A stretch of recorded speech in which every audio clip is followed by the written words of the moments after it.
औज़ुबिल्लाहिमिनश्शैतानिर्रजीम बिस्मिल्लाहिर्रहमानिर्रहीम। अस्सलामु अलैकुम स्टूडेंट्स, कैसे हैं? उम्मीद है कि आप लोग ठीक होंगे। स्टूडेंट, हमारी जो ऑनलाइन क्लासेस का सिलसिला चल रहा है, तो उसमें लास्ट टाइम हम जो है ना वो चैप्टर नंबर 8 को डिस्कस कर रहे थे। तो आज हमने चैप्टर नंबर 9 को स्टार्ट करना है। हीट और उसके जो सोर्सेज ऑफ हीट्स होते हैं, उनके जो इफ़ेक्ट्स हैं, उनके बारे में पढ़ना है। सबसे पहले हीट के बारे में पढ़ते हैं। हीट क्या चीज़ है? हरारत है, ठीक है। हीट एक एनर्जी की फॉर्म है जो फ्लो करती है from hot body to cold body, यानी गर्म से सर्द की तरफ जाती है। हीट क्या है? एक एनर्जी की फॉर्म है जो है ना क्या करती है, which transfer from hot body to cold body, hot से ये कोल्ड बॉडी की तरफ ट्रांसफ़र होती है। जैसे आप लोहे की कोई चीज़ भी जो है ना एक स्लॉक से पकड़ लेते हैं, उसका एक सिरा आग पे रखते हैं, दूसरा आप अपने हाथ में रखते हैं। अब जब उसे टेम्परेचर मिलेगा तो वहाँ से जो है ना वो गर्म हो जाएगा। तो हीट जो है ना वो हॉट जो है ना वो साइड है, और वहाँ से आगे फिर कोल्ड साइड पे वो ट्रांसफ़र होना शुरू हो जाएगी, और कुछ देर के बाद वो सभी गर्म हो जाएगा जो आपके हाथ में है। तो हीट क्या है? एक एनर्जी की फॉर्म है जो एक जो है ना वो हॉट बॉडी से कोल्ड बॉडी की तरफ ट्रांसफ़र होती है। अब देखिए कि हीट को जो है ना हम बहुत ज़्यादा हमारे लिए एक तो ज़रूरी भी है, ठीक है। हम खाना पकाते हैं, हमारे जो फ्रूट्स और क्रॉप्स हैं वो हीट की वजह से पकती हैं। हम अपने घरों को गर्म रख सकते हैं, हम पानी को जो है ना गर्म कर सकते हैं हीट की वजह से, और उसको हम सर्दियों में इस्तेमाल करते हैं। तो हीट हमारे लिए क्या है? बहुत ज़्यादा एसेंशियल है, बहुत ज़्यादा क्या है? ज़रूरी है, ठीक। तो इसी के बारे में आज हम यहाँ पे पढ़ेंगे। सबसे पहले हम बात करते हैं सोर्सेज ऑफ हीट की।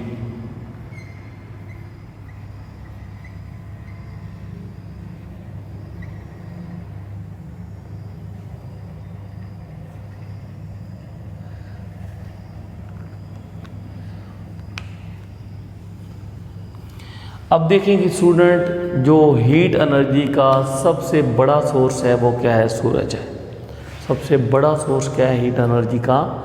सूरज है। आप लोग जानते हैं जो सूरज है वो क्या है? हीट एनर्जी का सबसे बड़ा सोर्स है। अब हीट एनर्जी जो है ना वो सूरज की हम तक पहुंचती है रेडिएशन के ज़रिए, ठीक है। किसके ज़रिए? रेडिएशन की फॉर्म में पहुंचती है। अब ये जो हीट एनर्जी है ये हमारे एटमॉस्फेयर को, हमारे टेम्परेचर को मेंटेन रखती है, हमारे एटमॉस्फेयर को गर्म रखती है, ठीक है।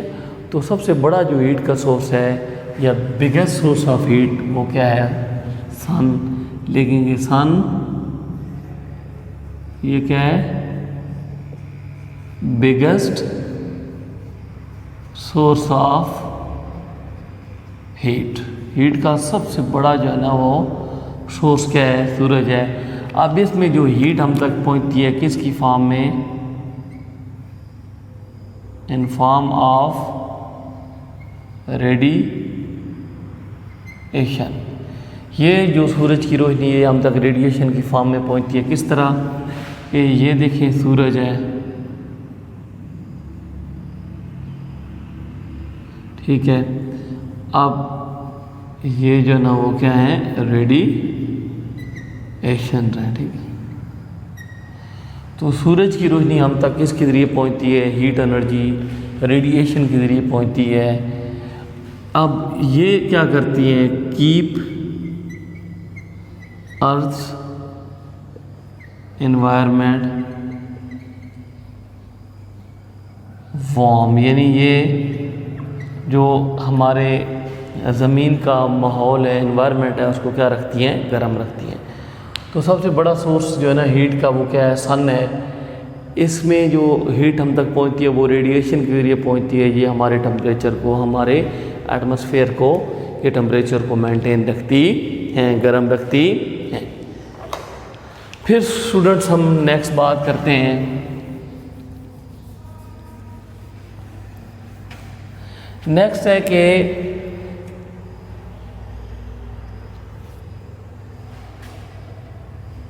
हम क्या करते हैं, फूड लेते हैं, ठीक है, हम क्या लेते हैं, फूड, हम खुराक खाते हैं, ठीक है। अब खुराक क्या करती है, प्रोड्यूस हीट, किसके दौरान, मेटाबॉलिज्म जो होता है हमारी बॉडी सेल के अंदर, यानी फूड जब हम खाते हैं तो मेटाबॉलिज्म के दौरान हमारी बॉडी के दरमियान जो होता है तो उस वक्त हीट प्रोड्यूस होती है, उस हीट को हम यूज़ करते हैं, ठीक है। उसके बाद नेक्स्ट अगर हम देखें तो हीट प्रोड्यूस होती है किस किस की वजह से,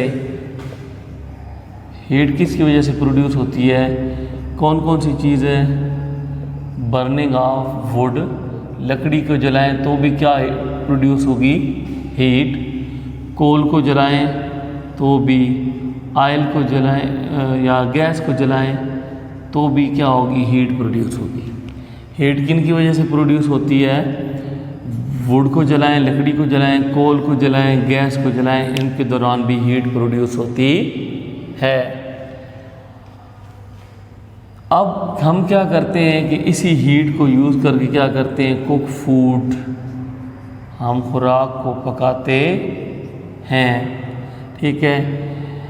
और दूसरा क्या काम करते हैं, वार्म ओवर हाउसेस, हम अपने घर को गर्म रखते, फिर इस हीट को यूज़ करके हम अपने घरों को गर्म रखते हैं। उसके अलावा अगर आप देखें तो जो हीट है, ठीक है, नेक्स्ट जो इलेक्ट्रिसिटी होती है पावर थर्मल स्टेशन में, वो भी क्या प्रोड्यूस करती है, हीट प्रोड्यूस करती है, वो भी क्या प्रोड्यूस करती है, हीट। तो ये चंद सोर्सेज हैं, यानी सबसे बड़ा सोर्स हीट का क्या है, सूरज है, ठीक है। उसकी रेडिएशन की सूरत में जो है ना हीट आती है, हमारा एटमॉस्फेयर है जो उसको गर्म रखती है। उसके अलावा फूड जो हम खाते हैं तो उसके मेटाबॉलिज्म के दौरान भी हीट प्रोड्यूस होती है जो हम इस्तेमाल करते हैं।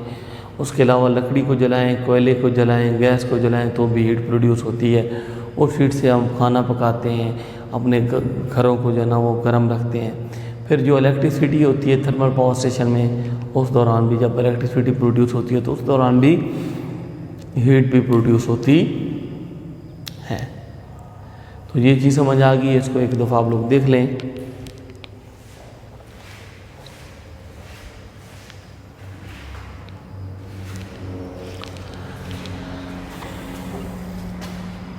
स्टूडेंट, उसके बाद हम बात करेंगे कि हीट से क्या होता है, मटेरियल ऑब्जेक्ट जब उनको हीट अप किया जाता है तो क्या होता है। स्टूडेंट यहाँ पे देखें कि जितने भी आपको पता है जो है ना वो मटेरियल्स हैं वो एटम या मॉलिक्यूल से बने, ऑल काइंड ऑफ जो मटेरियल है वो एटम या मॉलिक्यूल से बने हैं, एटम मॉलिक्यूल बनाते हैं। तो ठीक है, तो एटम और मॉलिक्यूल से जितने भी मटेरियल, हर किस्म के मटेरियल हैं वो एटम या मॉलिक्यूल से बने हैं। अब जब हम जो है ना मटेरियल ऑब्जेक्ट को हीट अप करते हैं तो वो क्या होते हैं, एक्सपेंड होते हैं। तो ये जो हीट अप करने से जो एक्सपेंशन होती है उसे क्या कहते हैं, थर्मल एक्सपेंशन। क्या कहते हैं, थर्मल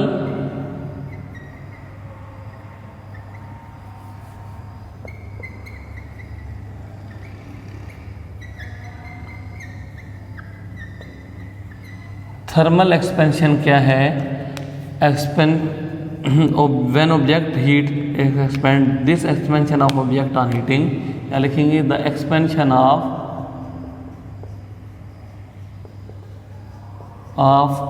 object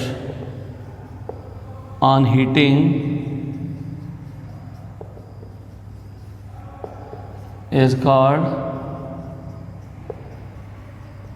thermal एक्सपेंशन। यानी कोई भी ऑब्जेक्ट है जब उसको हीट अप करते हैं तो वो एक्सपेंड होता है। तो ये जो एक्सपेंशन होती है हीटिंग की वजह से इसे क्या कहते हैं, थर्मल एक्सपेंशन कहते हैं। अब हम उसी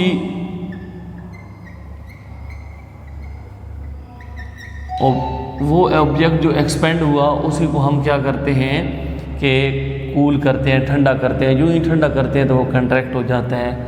तो हम क्या लिखेंगे, the contraction of object on cooling, the contraction of object